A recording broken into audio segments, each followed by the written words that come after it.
하나님 말씀은 출애굽기 12장 11절부터 14절 말씀입니다. 출애굽기 12장 11절부터 14절 전체를 다 합독하고 오늘 다시 한번 또 이게 서론에 대해서 나눠보도록 하겠습니다. 우리 출애굽기 12장 11절부터 14절 말씀을 합독하겠습니다. 너희는 그것을 이렇게 먹을지니 허리에 띠를 띠고 발에 신을 신고 손에 지팡이를 잡고 급히 먹으라. 이것이 여호와의 유월절이니라.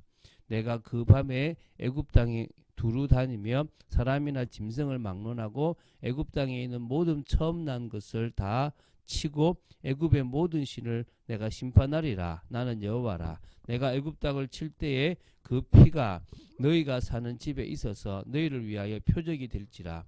내가 피를 볼 때에 너희를 넘어가리니 재앙이 너희에게 내려 멸하지 아니하리라. 너희는 이 날을 기념하여 여호와의 절기를 삼고 영원한 규례로 대대로 지킬지니라. 아멘. 자, 오늘까지 출애굽기 서론을 좀 보고요. 이제 내일부터 출애굽기를 한 절 이렇게 한 문단씩 이렇게 시작해서 또 40장까지를 봐 나갈 겁니다. 뭐 지금까지 이렇게 쭉 해보셔서 알겠지만 계속 쭉 그냥 성경을 봐 나간다고 보시면 됩니다. 좀 꼼꼼하게 본다고 생각하시면 되겠고요. 물론 뭐 10분 보는데 얼마나 꼼꼼하게 보겠습니까? 단지 중요하게 봐야 될 것들을 보면서 전체적인 출애굽기가 이렇게 진행이 되었구나라는 것들을 보게 될 것입니다. 자, 오늘 출애굽기를 나누기 전에 좀 생각해야 될 것이 바로 유월절이라는 어떤 절기에 대한 부분입니다. 많은 사람들이 하나님께서 10가지 재앙으로 애굽을 무너뜨렸고 그래서 이스라엘 백성이 나왔다라고 생각됩니다. 과거 제가 어릴 때 이제 할리우드에서 만든 이렇게 기독교 영화에 보면 10개라는 영화가 있습니다. 그 10개라는 영화를 보면 거기서도 10가지 재앙으로 이스라엘이 애굽에서 나오는 부분들에 대해서 이렇게 집중했지 유월절의 피해에 대한 부분들은 그렇게 많이 집중하지 않았습니다. 출애굽기를 볼 때 이 피해에 대한 유월절에 대한 비밀을 잊어버린다면 신약에 와서 예수님께서 유월절에 돌아가셨다는 이 비밀 또한 놓치게 되어지는 부분들이 꽤 많습니다. 상당히 중요하다고 봐야 되겠죠.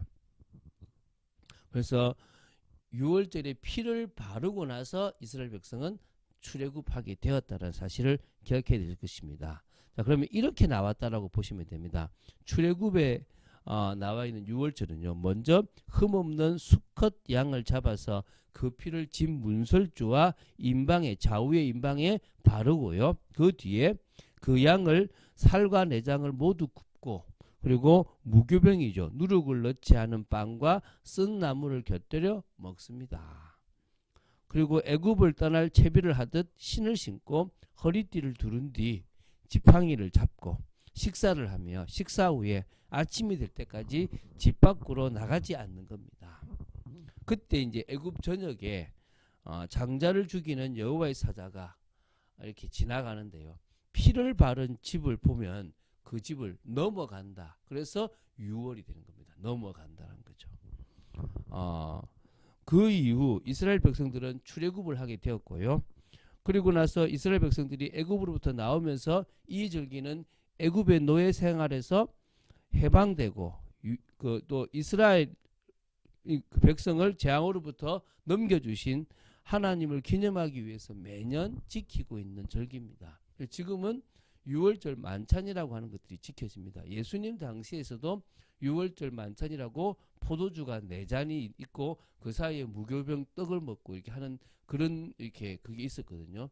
그래 그 나무를 먹는 그것이 이제 뭘로 바뀌냐면 예수님께서 성만찬으로 바뀌어서 우리는 그것을 성찬으로 지키고 있는 부분들을 이해하시면 됩니다. 자, 그래서 이 유월절이 예수 그리스도를 예표한다는 사실을 우리는 너무나 잘 알고 있습니다. 그래서 예수님은 유월절에 어린 양으로서 십자가에 못 박혀 돌아가셨습니다. 그래서 십자가의 죽으심으로 인해서 우리는 영원한 해방과 자유를 누리게 되었다는 것입니다. 이 유월절 때 무교병을 이렇게 먹습니다. 그래서 유월절이라고 그러기도 하고 무교절이라고 그러기도 합니다. 그래서 무교절은 일주일을 지키게 되거든요. 그리고 그 무교절 말고도 이게 무교절 바로 이제 그 둘째 날이 어떤 날이냐 그러면 바로 이제 초실절인데요. 그때부터 50일이 지난 날이 오순절입니다. 맥추절 그리고 칠칠절 그러기도 하는데요. 그 절기와 그리고 또 뭡니까? 유대력으로 7월 15일에 지켰던 수장절, 초막절 이 세 절기를 3대 절기인데 하나님은 이 세 절기를 지키기 위해서 이스라엘 모든 남자들은 하나님 앞으로 성전 앞으로 나아오라고 말씀하셨습니다. 그게 또 중요한 부분임을 알아야 되겠죠. 자, 출애굽의 내용의 구조를 조금 이야기하고 오늘은 마무리 짓도록 하겠습니다. 출애굽기는요, 이게 전체의 그 제목처럼요, 이 중대한 사건이 출애굽 사건이에요. 그래서 출애굽 사건을 기준으로 출애굽 이전과 출애굽 이후로 보시면 됩니다. 출애굽기 1장 1절부터 12장 36절까지가 출애굽기 이전입니다. 그리고 뭡니까? 12장 37절부터 40장 38절까지가 출애굽기 바로 출애굽 이후라고 구분할 수 있습니다. 그러면은 요런 부분에서 볼 때 상당히 이제 뭡니까? 조금 하나님이 하시는 게 이 출애굽이라는 사건을 중심으로 내 백성을 삼고 역사하신 부분들이 사실은 있다는 거죠. 그래서 그런 부분에서 중요한 것들이 있고요.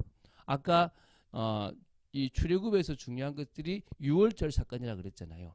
후반부에 중요한 게 뭐냐면 성막입니다. 성막. 이 성막은 하나님의 임재와 상징, 그러니까 하나님의 임재에 대한 어떤 상징적 이렇게 처소라고 보시면 됩니다. 그 성막이 역시 지금은 성령의 역사로 우리 안에 가시는 성전이 되어지는 부분이거든요. 그래서 지금은 예배당을 가지고 성전이라고 얘기하지 않습니다. 예배당은 성전이 아닙니다. 누가 성전입니까? 주 예수 그리스도를 믿는 저와 여러분이 바로 성전이라고 고린도전서 3장 16절에 분명히 말씀하고 있습니다. 그 부분에 대해서 이제 우리가 좀 보려고 합니다. 이 40장까지를 쭉 보게 될 건데요. 이 출애굽기를 통해서 지금 우리 성도가 하나님의 백성으로서 온전히 인도받기 위해서 분명히 알아야 될 이 중요한 복음과 복음적 삶에 대해서 이 출애굽기를 통해서 한번 재점검해보고 또 확인해보고 축복으로 누렸으면 좋겠습니다. 자, 이번 주간에 민족을 살린 모르드게와 에스더라는 제목으로 말씀을 나눴습니다. 많은 사람들은 안정을 찾으려고 합니다. 그런데 감사하게도 믿음의 사람들은 안정이 아니라 안정되지 않더라도 언약을 향해 가고 또 뭡니까? 믿음을 향해 가고 하나님의 계획을 이루기 위해서 갑니다. 물론 그 가는 방향도 하나님의 방법대로 갈 수 있으면 좋습니다. 우리가 분명히 하나님의 뜻이라고 믿고 나아가는데도 왜 어려움을 당합니까? 이유는 간단합니다. 내 방법대로 해서 그래요. 저도 하나님 앞에 헌신할 때 내 방법, 내 계획대로 하려고 참 부단히 노력했습니다. 그걸 하나님이 기뻐하신다고 착각을 많이 했었습니다. 근데 아닙니다. 하나님께서는 하나님의 방법으로 풀어가십니다. 하나님 앞에 쓰임받으려고 했던 모세의 40세의 그 일은 의미 없습니다. 하나님은 80세가 되어서 하나님 앞에 자신의 힘은 필요 없다라고 생각하고 이제 아무것도 할 수 없다 생각되는 노인 모세를 사용하셔서 출애굽을 시작하셨습니다. 그게 하나님의 방법입니다. 하나님의 방법은요, 너무나 우리가 생각하는 것과 다를 때가 많습니다. 그러나 우리가 다르다고 해서 이상한 방법은 아닙니다. 하나님의 능력을 드러내고 하나님이 하셨다라는 부분들을 드러내기 위한 방법이라고 보시면 됩니다. 우리가 에스더서를 보면 모르드게라는 사람과 에스더라는 그 사람이 처음부터 그런 힘을 가진 게 아닙니다. 나중에는 관료고 나중에는 왕후가 됐으니까 힘이 있었겠지 싶었지만 왕후가 돼서도 함부로 나아갈 수 없는 그런 입장이었습니다. 그런데도 나아갔고 그런데도 하나님의 인도를 받았습니다. 그래서 우리는요, 지금 우리에게 있는 환경들을 보고 할 수 있겠다 없겠다를 정하면 안 돼요. 하나님의 뜻이 맞으면 나가면 돼요. 하나님의 뜻이 아니면 안 하면 돼요. 할 수 있겠다 해서 하는 게 아니라 할 수 있겠다 싶으면 하나님의 역사가 없다라고 생각하시면 돼요. 할 수 없다. 내가 지금 저 사람을 도와주기가 어렵다. 그때부터 하나님이 역사하세요. 지금 우리 교회는 지금 내가 가지고 있는 힘으로는 뭔가를 할 수 없다 싶으면요. 그때부터 하나님이 일하시는 시작입니다. 왜 우리가 집중합니까? 할 수 없고 우리가 부족하기 때문에 하나님이 할 수 있다는 것입니다. 어떤 의미에서는요.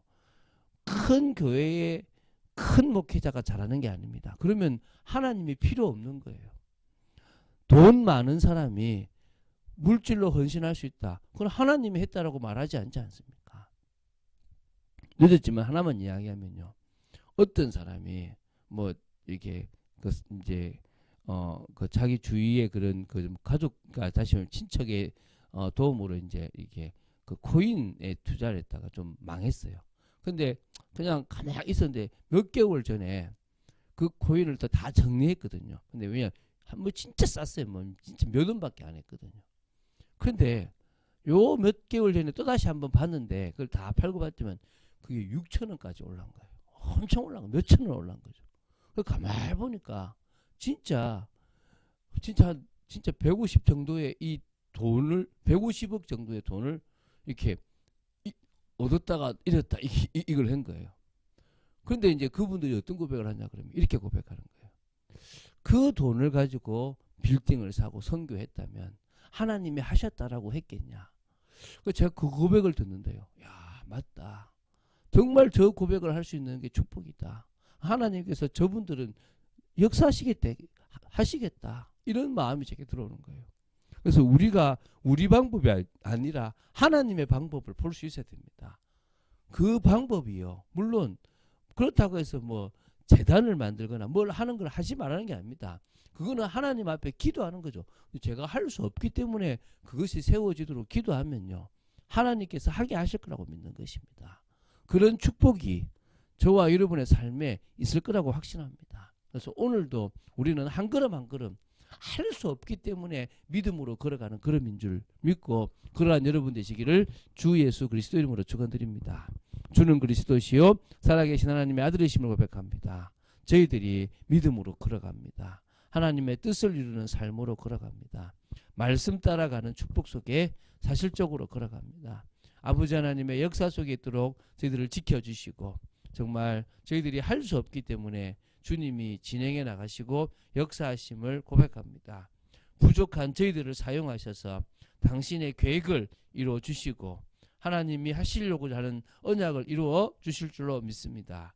주 예수 그리스도 이름으로 기도드립니다. 아멘.